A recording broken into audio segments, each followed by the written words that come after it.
तो मृग का आकर्षण पति को उसके पीछे भेजना और उसके बाद अपने ही पुत्र के समान देवर के ऊपर, लक्ष्मण जी के ऊपर शंका व्यक्त करना और उसके बाद भी लक्ष्मण द्वारा खींची रेखा को पार करना, है ना।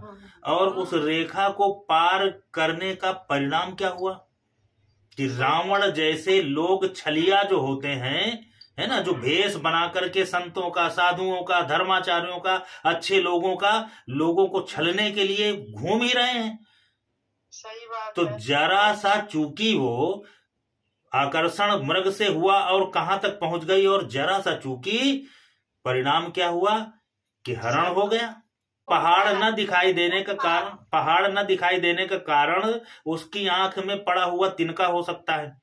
अब व्यक्ति अपना तिनका नहीं हटाता है, आंख में जो तिनका चला गया छोटा सा, उसको नहीं हटाएगा और पहाड़ ढूंढता है कि पहाड़ नहीं दिखाई दे रहा, पहाड़ नहीं। अरे पहाड़ कहीं चला नहीं गया, पहाड़ तो है, तुम अपने आंख का तिनका हटाओ। कभी कभी परिस्थितियां ऐसी आ जाती हैं कि आदमी का आत्मबल टूट जाता है, और जिस व्यक्ति का आत्मबल टूट जाता है वो व्यक्ति फिर इस संसार में अपने आप को सबसे कमजोर महसूस कर लेता है और अपने आप में ही परेशान होता है, अपने आप ही अपने कष्टों का कारण बना लेता है। कभी कभी प्यार भी तो आदमी के प्राण ले लेता है। वो ग्रह नक्षत्र ही होता है, ग्रह नक्षत्र ही होता है। जब कुंडली में शुक्र खराब हो जाता है तो फिर वैवाहिक जीवन में कष्ट होते हैं। जब मंगल खराब हो जाता है तो आदमी का साहस कमजोर होता है, पराक्रम कमजोर होता है ना। जब गुरु खराब हो जाता है तो आदमी के संस्कार खराब हो जाते हैं, इसी तरीके के निर्णय लेता है जैसे लिया, है ना। चंद्रमा खराब होता है तो आदमी दिमाग से काम नहीं लेता है ना। तो ऐसे ही ग्रहों का असर होता है। उसका कोई ना कोई ग्रह ऐसा है जो भावनात्मक लगाव उससे जुड़ा हुआ है, जबकि यहाँ पर भावनात्मक लगाव की जरूरत नहीं, यहाँ पर बुद्धि की जरूरत है। जहां पर बुद्धि की जरूरत होती है वहां बुद्धि से काम लिया जाता है, जहां भावनाओं की जरूरत होती है वहां भावनाओं से। अभी हमने बताया जो कि माता सीता ने भावनाओं से काम लिया अपने, तो परिणाम यह हुआ कि रावण के द्वारा अपहरण हो गया। अगर बुद्धि से काम लेती उस समय तो वो लक्ष्मण रेखा खींची गई थी, उस रेखा के बाहर जाना ही नहीं चाहिए था।